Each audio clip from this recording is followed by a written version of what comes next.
Hello, hello. Welcome to Hear Her Sports. I'm host and producer Elizabeth Emery. Once again, I have a wonderful female athlete to introduce this week. With me here is Jen Gurecki, CEO of Coalition Snow, a woman-founded ski and snowboard company. Jen is a self-described workaholic, so is involved in a whole bunch of other big projects, including creating the excellent new print magazine, Sisu. But I was especially excited to get Jen on the show to find out more about selling quality women's equipment versus pinking down something designed and made for by men.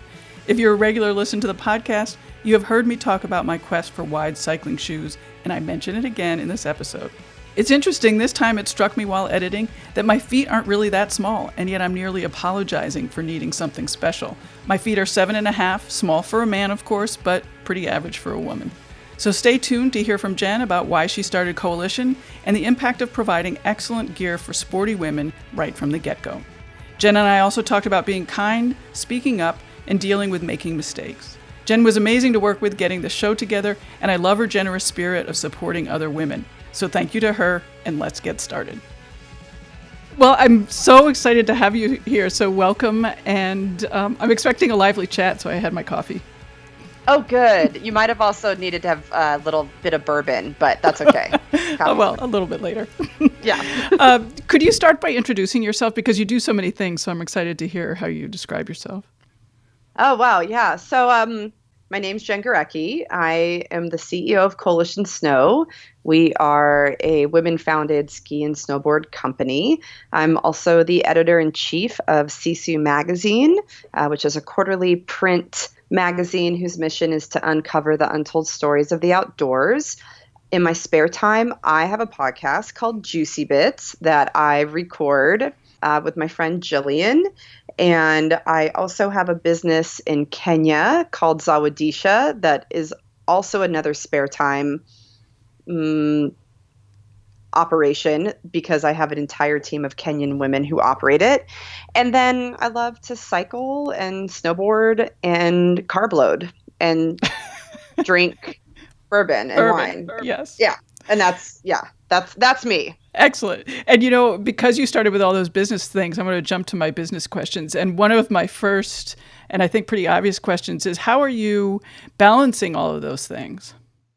That's a really good question. I don't know the answer to that.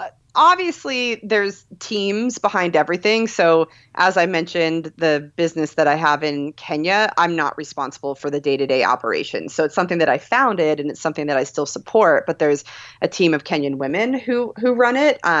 Just as with Coalition and with Sisu, I'm working with my work wife, Lauren Bello-Okerman.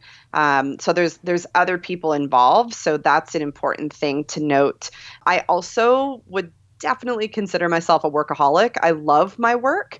I get to, a lot of my leisure time and my activity time is actually wrapped up into my work because I work in the outdoor industry. So it's not crazy for me to be cycling and also be on a phone call or be on a chairlift and be having a meeting. And so I'm pretty fortunate in the sense that a lot of things that people do on the weekends or do away from work is actually part of my work. And I think that helps to balance things out a little bit.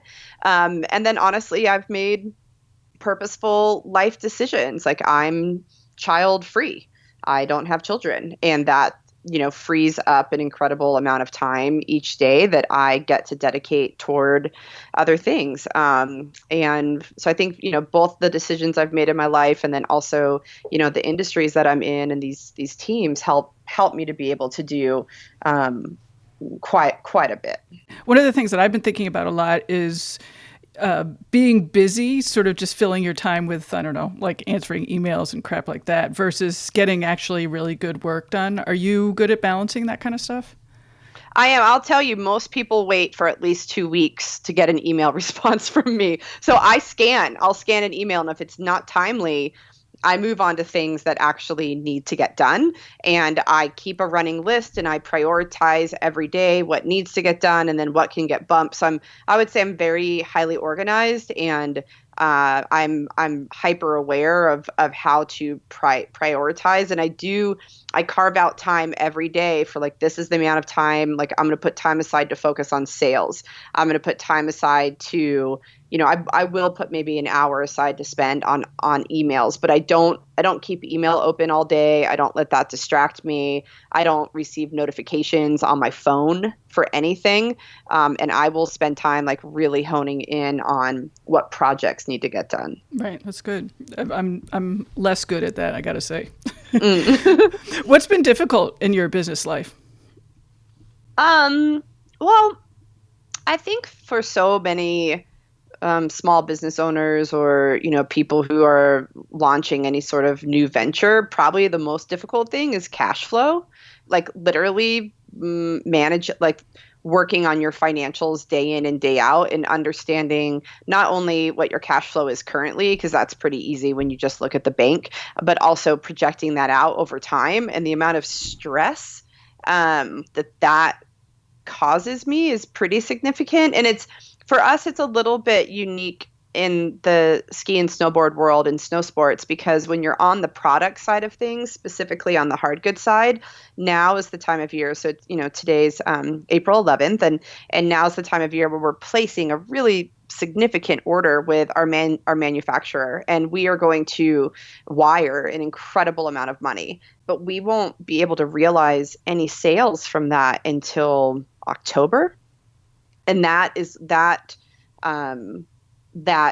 challenging. And so having this seasonal snow sports hard goods business that's so capital intensive, and you have a sales cycle that really is about 3 to 4 months of the year, that's hard. Right. Hard. And you don't have a summer line of any kind, so there's nothing to make up for it.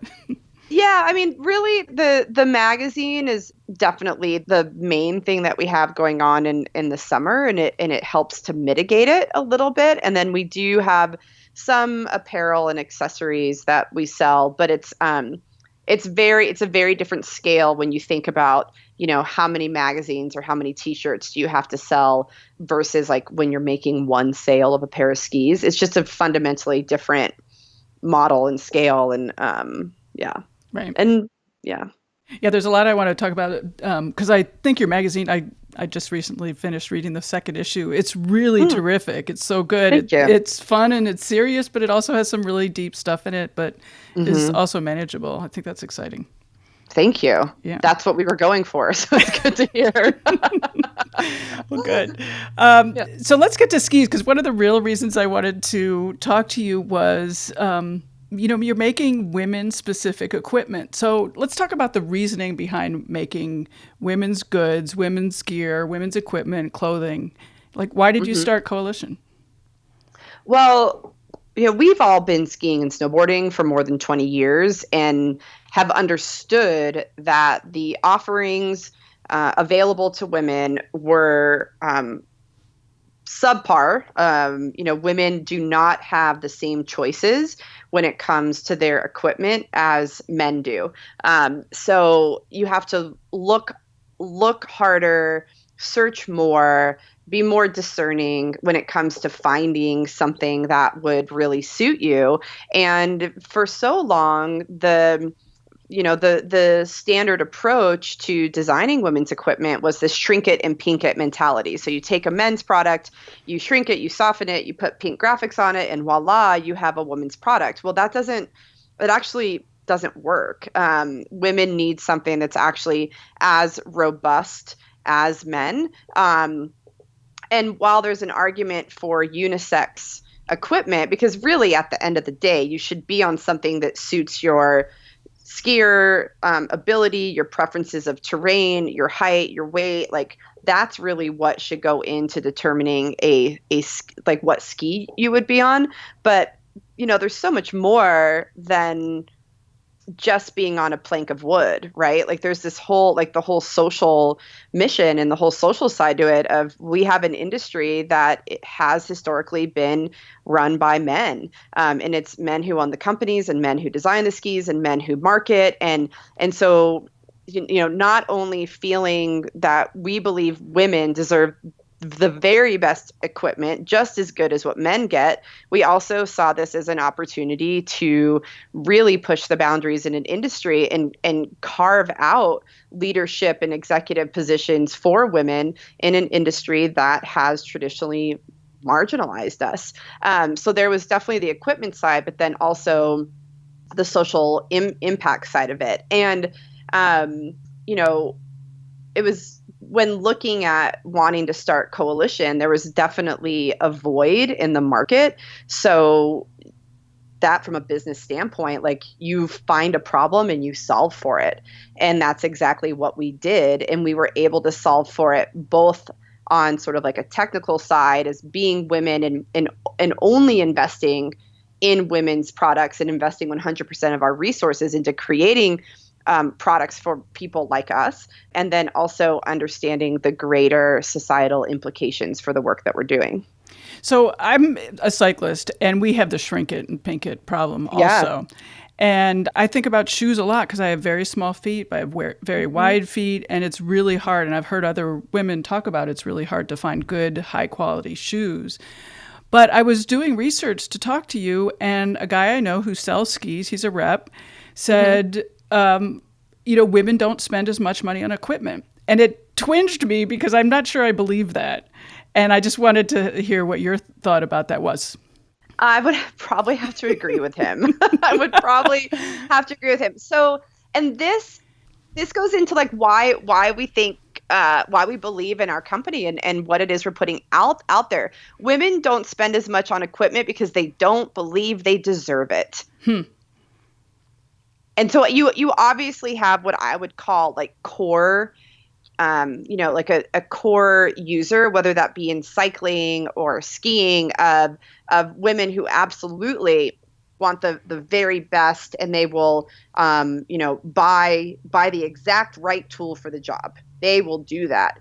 But women a lot of times just think like, oh, I shouldn't be spending that money on myself, or I don't need to have the very best. I can do with less. I can do without. Just sort of like typical like woman bullshit that we do to ourselves. We're like, we don't actually think that we deserve anything good. Right. And then I think that the other part of it as well is that women in particular have gotten really focused on this idea of any sort of leisure should be fitness based. And so when we look at our incredibly demanding lives and how much time do we actually have to like carve out in any given day or any given week to recreate, if we're not equating that with also losing weight or being fit and all that other, things that society tells us that we should be doing, that's where I think women end up spending some of their money. So they'll have the membership at the gym, but they're not going to buy the pair of skis. And I think that there's this idea of like, when do we just get to have fun?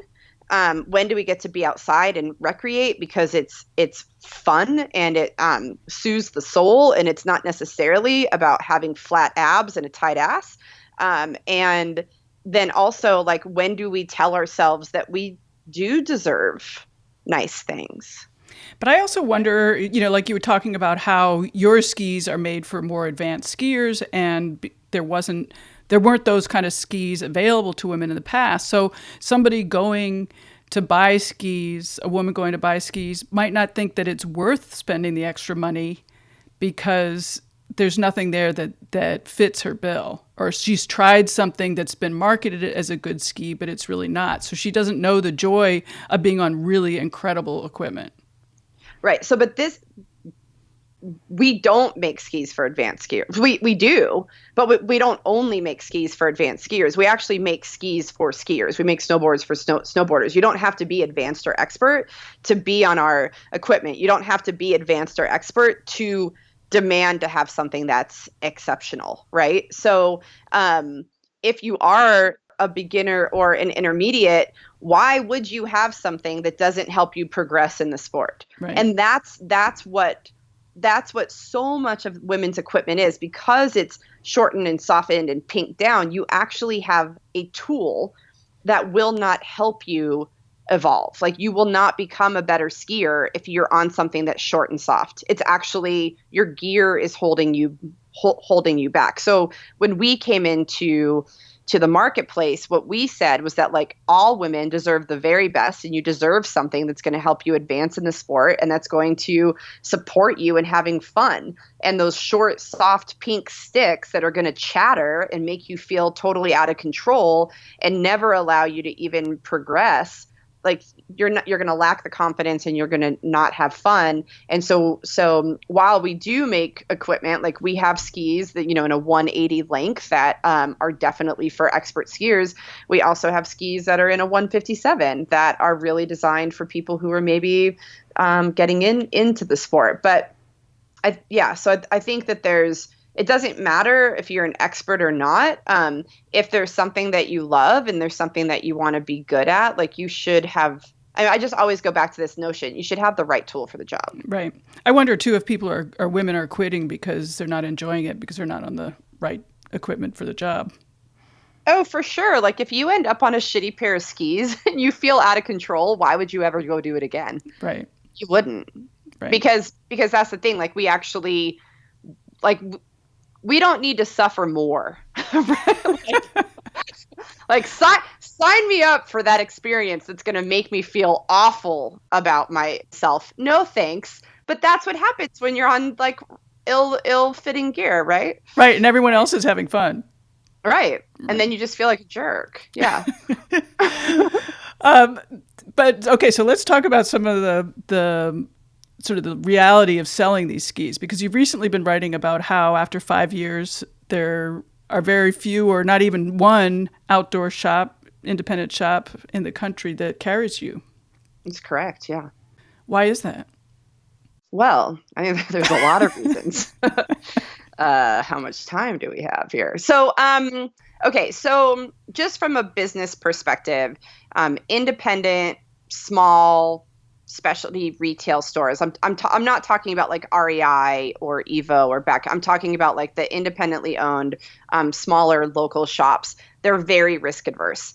And they're risk adverse from a business perspective because they don't have a lot of extra capital. And so to purchase inventory that may not sell is going to be difficult for them, right? So from a business standpoint, they are likely going to go with the brands that everybody knows about and that they don't really have to work that hard to sell.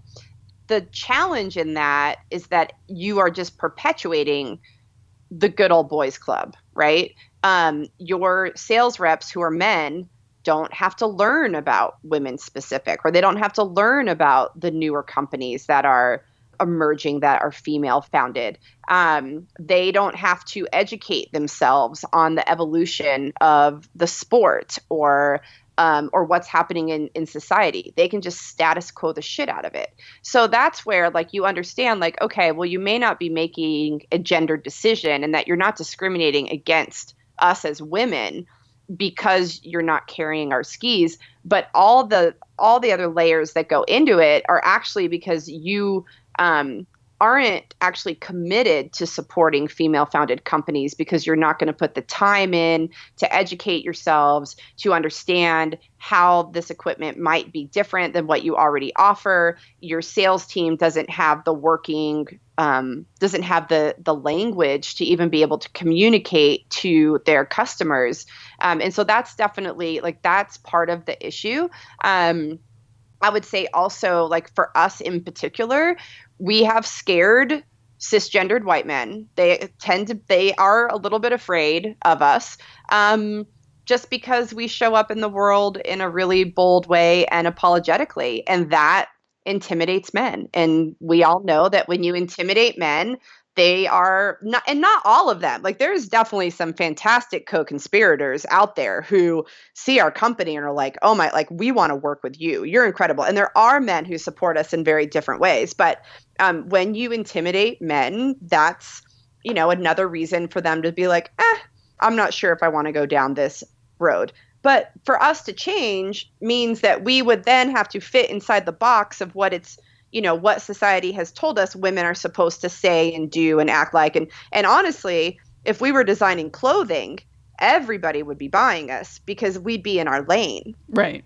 but we make hard goods and women don't make hard goods. So we're not staying in our lane. And that fundamentally rubs people, whether consciously or subconsciously, that becomes another barrier. And so those, I think those are a lot of the reasons. And then finally, from just sort of, once again, like a non-gendered perspective, because we haven't had access, like we literally don't hold the keys, we've had to carve out our own space. And this is where like e-commerce has been wonderful for us, and Instagram, and these like really sort of democratic open spaces where you just like literally sign up and pay the same as everyone else, and like you have a storefront, right? But because we're e-commerce, well, now we're competing with a brick and mortar shop.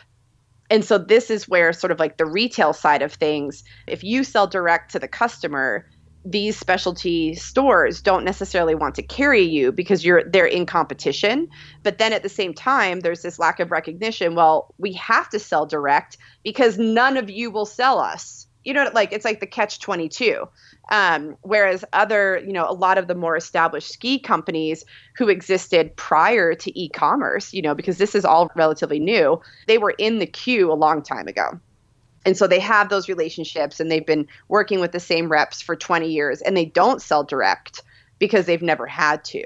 And so we've really been forced into, figuring out how to run a business in a male-dominated industry where we don't hold the keys. And for all the various reasons, that's been a challenge.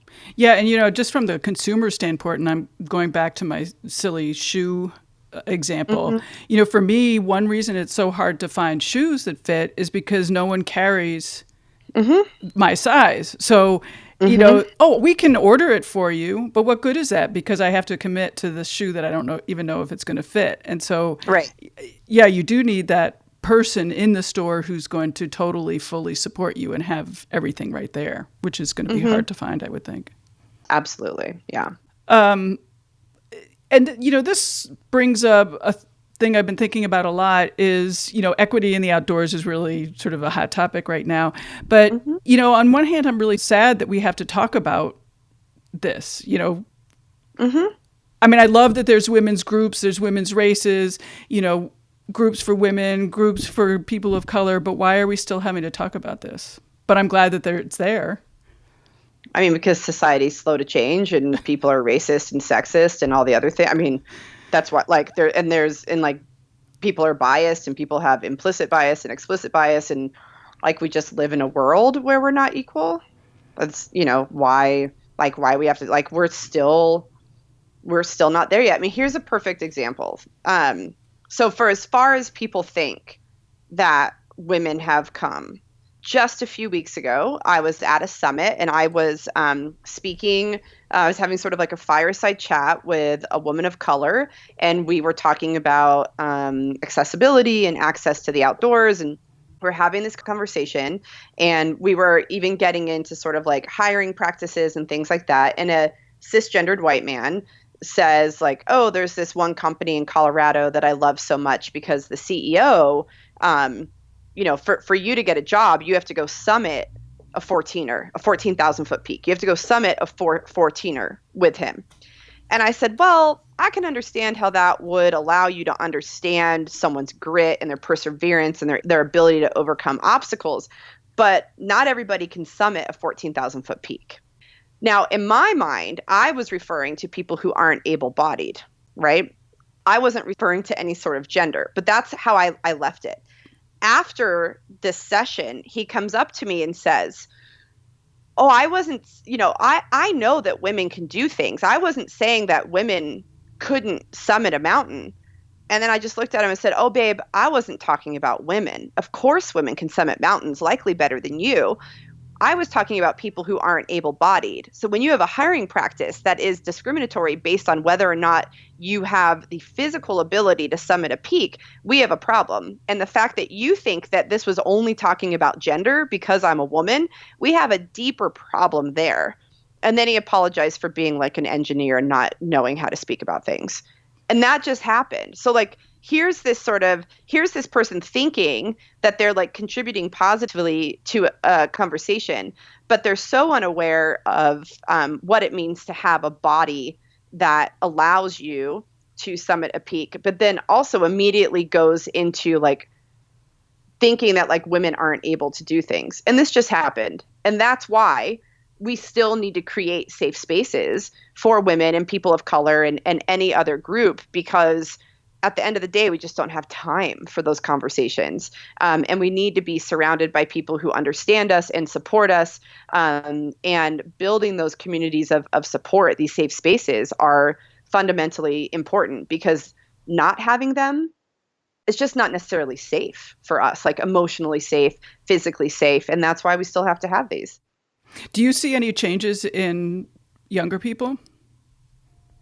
Like really young? Because I know you're making skis now for girls.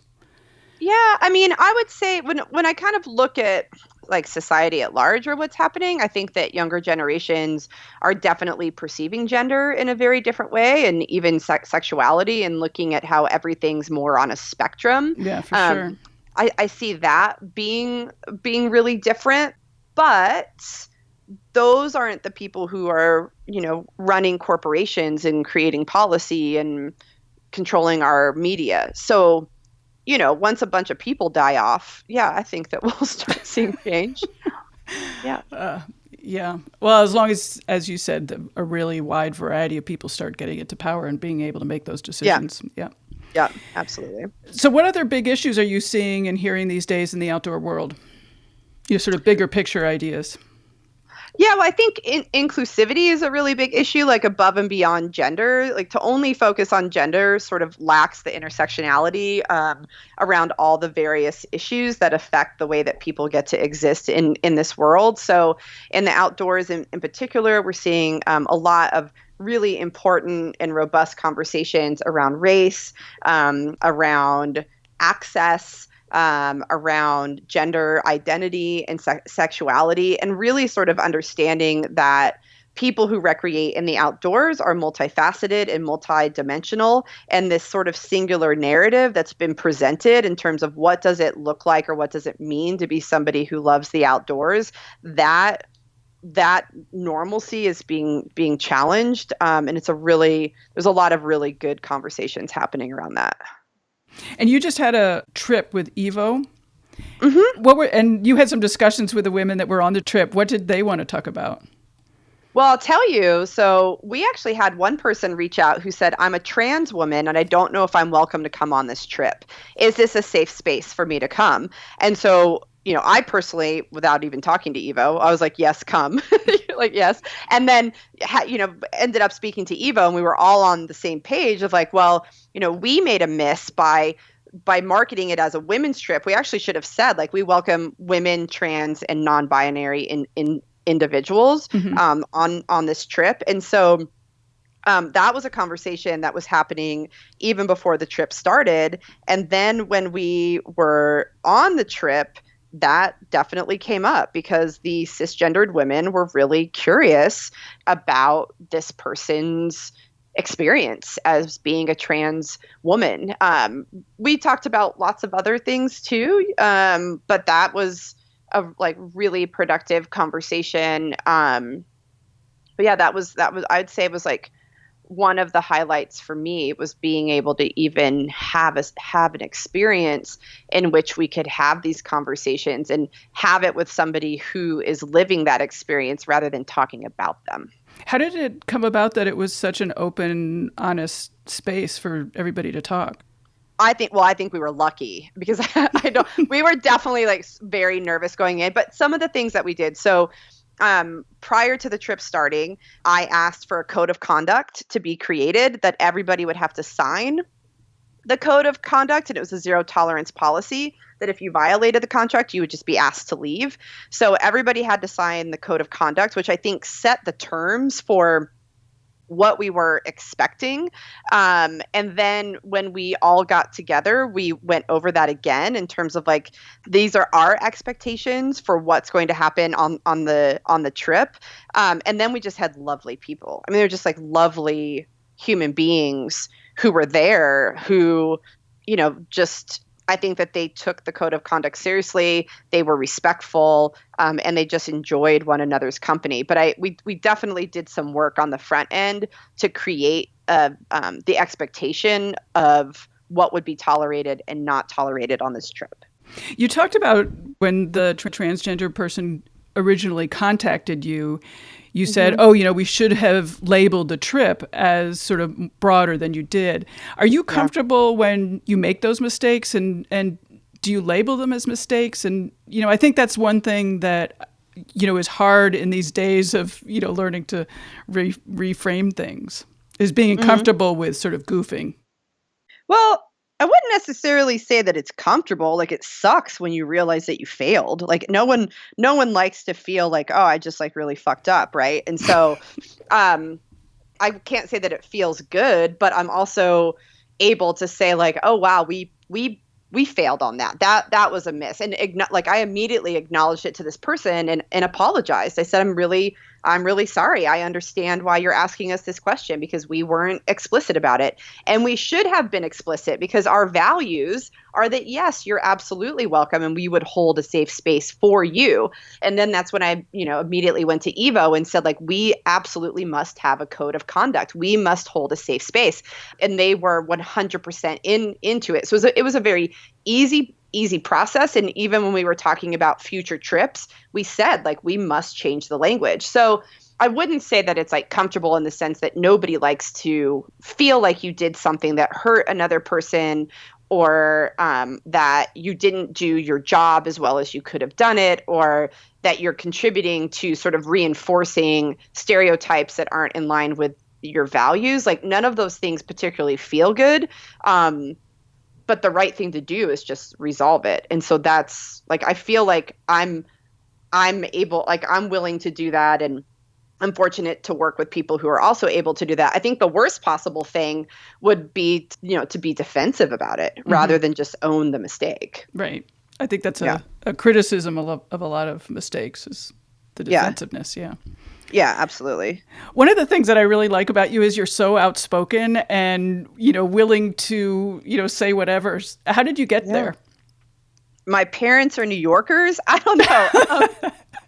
I definitely think that's part of it, because I'll tell you, like, East Coasters and like, older generation East Coasters, like, they're not necessarily politically correct. They don't go into conversations needing to be liked. So I think that, like, just being raised in a home like that, where, like, clearly, like, the F word was tossed around like it was no big deal. So that's part of it. I think also, I don't exist in this world to make other people feel comfortable. Like, that's not my job.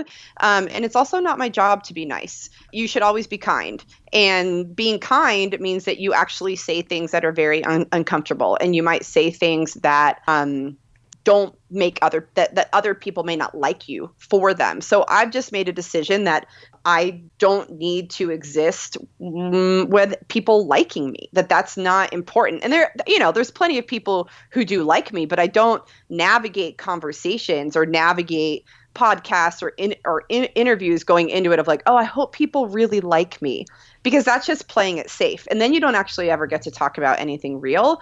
And I just kind of have this guiding light of like, be kind. But being kind means that you definitely are going to make people angry, or they may not appreciate what it is you have to say, because it means that you have to be like, kind of like, speak the truth. And sometimes the truth really hurts, particularly when you're talking about sort of undoing like the wrongs of this world, or like looking at life through a social justice perspective. When you start challenging norms, start challenging people who hold power, that's always tricky. And I don't care what people think. And by people, I mean like people who aren't important to me. Like, there's obviously people in my life who I care how they perceive me, and those are like people who are really close to me. But just sort of like people who aren't in your life, like, why do you care? Like, why would you care? Well, I mean, one thing that people have said about women is that they aren't really great at accepting criticism or scrutiny, always being looked at and judged and stuff like that. And so you definitely have to deal with that if you're speaking out loud. Exactly. I should, like, you want to see some screenshots of the messages that I get or like things that happen. I mean, you definitely can't exist in the world the way that I do and not be criticized, but also you can't exist in the world in general without being criticized. So do you just go through life playing it safe, trying to have people like you and avoid criticism, or do you just like show up who you are, like show up as how you are and have a strong set of values that guide you? And you have a pretty big social media presence. Mm-hmm. Have you been good at navigating that and making it how you want it? I do. Yeah, I think that we've been really good at, I would say, like staying on brand and like making sure that like we're putting things out there that feel really true to us. As with everything, there's a million more things that I would like to do, and we don't do them. One of my challenges, for example, with the Instagram in particular for Coalition is that it's a heavily snow sports influenced account, right? So like we make skis and snowboards. We're posting a lot of people who are skiing and snowboarding, and our ability um, to find photos and to find content that represents diversity is really hard. It's really difficult. So we got a lot of white women on our page, and I'm not super pumped about that. And I recognize it as a problem, and we're working on it. And but by we, I mean me and Lauren. So Right. like this huge, big company team of all the people, like it's just us, me and my work wife. Acknowledge this as a problem, and we're trying to be better. And so that would definitely be like one thing on social that we do need to do better on it, and we're just like constantly in the process of like trying to figure out how to do that. And that's really like one thing that kind of led to the inception of the magazine, is that we realized that there's this opportunity to celebrate diversity by opening up pages to a diverse set of contributors and talking about real issues. And that was actually something that we could do by removing ourselves at some level from snow sports specifically, opened up an opportunity for us to be able to create media and create images and create stories and create all these things about all these things that are important to us, because we've definitely felt a little bit locked in on the snow sports side. Mm-hmm. I'm glad you brought the magazine up again. One thing I like about it is how, I mean, it is so diverse, but at the same time, you're not like, again, it goes back to wanting a safe space for everybody, but at the same time, sort of being sad that it has to be that way. So I guess I really like that it is open, but also is not, I don't know what I'm saying. Anyway. Well, I think, no. Well, I think, well, tell me if I'm wrong, but I think that maybe what you're saying is that like, sometimes you can get into this and you talk about the problems and you talk about and like that's all that you talk about it, and it can feel like you can feel like a victim in the process of talking about it. And what our approach with the magazine is like we just have diverse contributors, and then they get to talk about the things they want to talk about. Right. That is exactly it. And I have that with my podcast too, because I want to have a diverse group of guests, but at the same time, I don't want any time that I talk to a woman of color that it be about being a woman of color. I want it to be about their sport or whatever activity they're doing. Exactly. So. And that's what we're doing with the magazine. So, if you look at our contributors, we're not going to women of color and saying, we want you to talk about being women of color. Right. We actually say, we got some pages. How many do you want? Okay. And then they talk about the things that they want to talk about, or they create the art that's important to them, or write the columns. And so, and we don't tone police. And we obviously like edit for, grammar and sentence structure and fact check and do all of that. But we kind of let people just like show up and put things on a page. And then we're not putting them into this box of like, oh, well, you're a Black woman, so you only get to talk about issues that are related to women or to people of color, or like, oh, you're trans, so you only get to talk about trans issues. Like people are more, people are multidimensional, and they have a lot of interests. And how we normalize all of these different things is that we just let them exist. Right, exactly. Rather than always having to like fully call it out, right? Well, it shows in the magazine. It's really terrific. Thank you. Yeah. Thank you. I noticed in the back of issue number 2, you talked about a future collaboration with Live Cycling. Can you talk about that? Absolutely. So Live is an amazing group of human beings, and we were connected about a year ago, and just sort of became like professional like peers. We would talk about the industry and talk about what was happening with women, and then when the magazine came along, Live wanted to support us as female founders, as independent. Like I said, independent media source, and they asked how they could support our work. And so when, that's where sponsorship comes in, right? So, we had a little feature on them in this issue. They were in our marketplace, and then they are actually supporting a cycling trip that I'm doing next month in Nepal. Wow. And we'll be creating a lot of content from that trip in terms of like we're hiring a female guide to come along with us, and we'll be writing a story about her as like a Nepalese woman who's a cycling guide. And we'll be able, obviously be taking like gorgeous photos along the ride and talking about how, Julianne and Roz and I, like the three of us cycled in Africa last year together, and like what this trip means to us. And so, Liv is giving us an opportunity as three women to go to this beautiful place and have this outdoor experience, and really bring local women into the fold. And then that will be the primary content for our fall issue. And so, what I really appreciate about working with Liv is that they're not coming to us saying, you need to write about this, or we want these words to be used, or it's this angle, or we want this ad. Like, we actually are creating the content we would create anyways and saying what it is that we would say anyways. And we have a sponsor who believes in us, who says, okay, we'll put our money behind that. We're going to support that because we trust you and we believe in you, and you're creating something that's in line with our values too. Nice. How have you been preparing for the trip? Well, preparing for Nepal, it's been interesting. I'm cycling a lot now that winter is halfway gone. I've been able to get out on my bike a lot more, and so I'm trying to ride, I don't know, 3 to 4 times a week and about 30 to 50K for each ride. But a lot of preparing for Nepal is also just mentally setting myself up for the fact that I have no idea what we're actually getting ourselves into. I mean, we have a route and I've spoken to people about it, but I've never been there and we have no idea what actually to expect.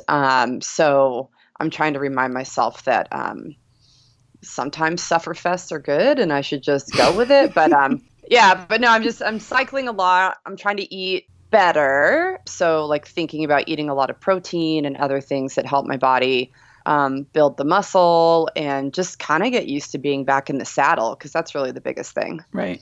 How many miles do you expect to ride every day there? Oh, the mileage will be really low. So we're looking at about 75K per day. The route that we're doing is only about 400 kilometers. So in comparison to cycling across Africa, it's like not a big deal in terms of the distance. The difference is that we're going to have at least one really significant mountain pass to summit that I believe is at about 13,000 feet. And, this is where the unknowns come in, is we're not really clear on the condition of that road. So we have no idea, is there any pavement? Is it dirt? And what is the condition of the dirt? And so that will likely be the most difficult part of the trip, is getting up and over that pass. And then, so I likely should start riding some hills around here. Might help. I like this whole, like 200 meters of elevation gain that I've been rocking. I probably need to look at doing something a little bit more significant in the next couple of weeks. Yeah. And you said that you had a guide who's going to be there from Nepal, and what role is she going to take? Well, a couple things. So part of it is just being, trying to be a good tourist, that you should support the local economy. And so hiring guides even though we know how to cycle and we know how to, fix our own tires and fix our bikes and we have maps, like part of it is just honoring locals and, like a way that they're able to make a living. So that's one reason why we're doing it. And then also we imagine that there could be some language barriers in some of the villages that we'll be staying because we're not going to be packing tents and sleeping bags and cookware. We're going to be staying in the villages and sorting that out as we roll in to a village. And then also, the route finding will be incredibly important as well because with a local guide, we should be able to get off some of the main roads and take some of the back roads through the villages. So those are, a couple of the main reasons why we're bringing a guide. And you mentioned supporting the local economy. I was going to ask you about food. So you're going to get all your food there, I gather. Yeah, so likely the only food that we'll be bringing over will be snacks like energy bars, recovery mix, instant coffee. I've been told that I better do that or else I will not be having coffee in the morning. But then we're going to eat all of our meals on the road, just, village to village. I get very nervous about having enough food. So I would want to bring something, I think, just for emergencies, I think. Yeah, no, you can't. We've learned that you absolutely need to carry snacks. Like you need to have a couple snacks in your pack in case you get, really low energy and you're not near a place where you can buy food. But based on the map, it looks like we should be hitting villages. And the other thing that we might do too is, obviously, like if we're in a village and don't think that we'll be going through one, say for lunch or something, we'll just buy something and carry it with us for the day. But yeah, we'll be definitely just eating whatever is available day to day. That's exciting though. Cool. It is exciting. Yeah, I'm looking forward to it. I'm also trying to ignore all the things that scare me right now. So what scares you? I think the unknown. Like I'm so comfortable in Africa. Like I know Africa so well. Even yesterday. So I bought my plane ticket yesterday. We leave in a month. I bought my plane ticket. I couldn't get myself to buy the plane ticket because I'm like, I don't understand. Like, I don't know what the visa requirements are, and I need to look at that. And what's the airport like, and what's the all these different things that shouldn't really be a big deal, but it just was this sticking point. And so I bought my plane ticket, but now, I think summiting, getting up and over that mountain pass is definitely intimidating. It's going to be really, really difficult. Not understanding the level of traffic. And even though I'm communicating with a lot of local people and they just say, oh, it's difficult. And I'm like, well, difficult compared to what? Like, is there more traffic than cycling through Lusaka, the capital of Zambia, for example? Like, is it worse than that or not? I don't know. So just not really knowing what it is that we're getting ourselves into because we don't really have anything to compare it to. We just have people telling us that it's hard, but hard in comparison to what, right? Like, of course it's hard. We're riding our bikes through Nepal. Yeah, we know it's hard, but how hard and what is hard and what can we expect? So just a lot of those little things that I'm kind of ignoring for the time being. Yeah. I sort of like doing unknown things because it does put you in that position of not knowing. Yeah. Yeah. And it's, like we're not booking any lodging. We just are going to cycle. And when we're done cycling for that day, we're going to find a place to sleep. So there are certain things like that I think once we get there and we're in it, it's going to be really fun and just, so much of this is just about starting because you build up this story in your head of what it may or may not be. But once we get there and that day that we put everything on our bikes and we leave, like once you start, everything kind of settles in. And I need to keep reminding myself about that because it's true with so many different things that you do. Yeah, that's great advice. Yeah, cool. Yeah. Is there anything else that you want to talk about?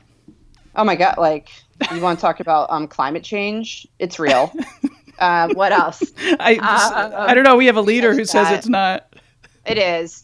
It's real. I don't know. I'm also like looking at buying a new iPhone because I want a better camera for Nepal. Yeah. I'm scared to buy a new iPhone. I like my iPhone. What are you scared about? I just don't need $1,000 phone. I know. Well, see, I don't want to spend $1,000 on phone. I actually need a better camera. The new phones have the double lens, and this isn't like, this is kind of like about my like professionally, I need to be able to take better photos, and to have an iPhone means that I don't actually have to have a full camera that I don't actually know how to use. So that's what I'm I know. struggling with. I started carrying a good camera that's actually a camera, not a phone, and the photos are so much better than the camera. Mm-hmm. So that's when Yeah. I'm wanting to take photos, I use that Yeah. and stick with Yeah. my crappy phone. Yeah. I don't know. I just like one thing in the pocket. That's it. Everywhere I go. I hear you. So, yeah. And it fits perfectly into my mountain bike, like into my cycling shorts. So when I'm a cyclist too. So last year I cycled across the continent of Africa. And then now we're, doing this trip in Nepal, and I don't wear, I mean, I do wear spandex, but I wear it like under like a button down cotton shirt and mountain bike shorts. Cause I don't know. I've never like really gotten into like the road cycling thing, even though I do it now, but my mountain bike shorts have a pocket that perfectly fits my phone. And so I can actually be on my bike cycling, taking photos with one hand and video. Don't tell my mother that I'm saying this, because she already is like mortified that I'm cycling in these places. But yeah, I do it like one handed and like pull my phone out and take photos and video, and it's really fun. So the iPhone fits. Yeah. Hey, I know what I would like to talk to you about a little bit is getting more girls out in the outdoors and sticking with it past the age of, I don't know, 10 and 14 or something like that.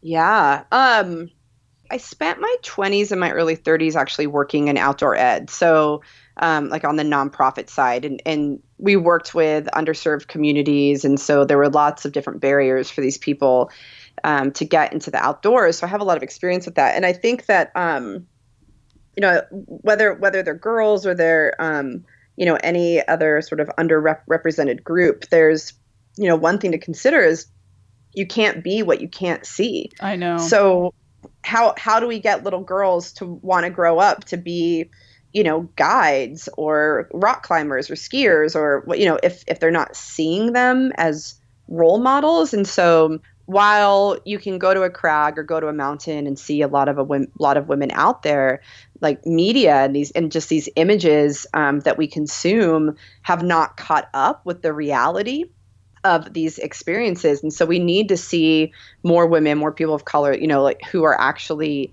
in the media and in these public spaces, so that people can see and like have role models and think to themselves, like, I want to grow up to be like that. I think that's and I think that's definitely getting better. And even like Instagram is this perfect tool for that, because anybody can really create there. So I think that's part of it. Obviously, like the high cost of a lot of these sports is a barrier to entry. And one of the things that we need to do is really sort of reconceptualize what it means to be an outdoor enthusiast, what it means to recreate in the outdoors. Like going for a walk, you're outside. You are outside. That's being in the outdoors. Like you don't have to summit a 14,000 foot peak. You don't have to own $5,000 in gear, right? And I think that this is kind of a big challenge for the industry, is to understand once again, like how this narrative of what it means to be in the outdoors has limited people's participation, from a financial barrier to entry to intimidation to like literally not having the knowledge on where to go, because that knowledge, there's gatekeepers who hold it, which is a whole interesting conversation around like geotagging and things like that. But I think that like having people as role models that young women can see, and then also looking at like, well, how do we define outdoor experiences, are two things that could help keep young women in the outdoors. Cool. Yeah, I agree with you. That's one thing that I've learned in the podcast is everybody I've talked to has that one person that's told them that they can do it. Mm-hmm. Yeah, it's huge. Yeah. It's huge. Yeah. Well, thank you, Jen, for being on the podcast. I really look forward to hearing about Nepal and also reading the next issue of Sisu. So thank you. Your work is really motivating. Yeah. Yeah. Thank you. I appreciate hearing that. Thank you. Sure. All right. All right. Bye-bye. Okay, have a good one. Bye. Bye. Thanks to Jen Gurecki for being on the show, and thanks to you for listening. Head to hearhersports.com to find links to Sisu Magazine, Coalition Snow, and many of the other things we talked about. Hear Her Sports is focused on increasing listenership in 2019, so please tell your friends about the podcast or about one interesting little tidbit you learned to get them excited. Every week I learn something wonderful talking to these great athletes, so I hope you do as well. Please subscribe to the podcast wherever you listen to podcasts, subscribe to the Hear Her Sports newsletter, or donate on hearhersports.com. Our theme music is by the band Goldmines, our logo by Agnes Studio. And keep listening. I'll be back in 2 weeks.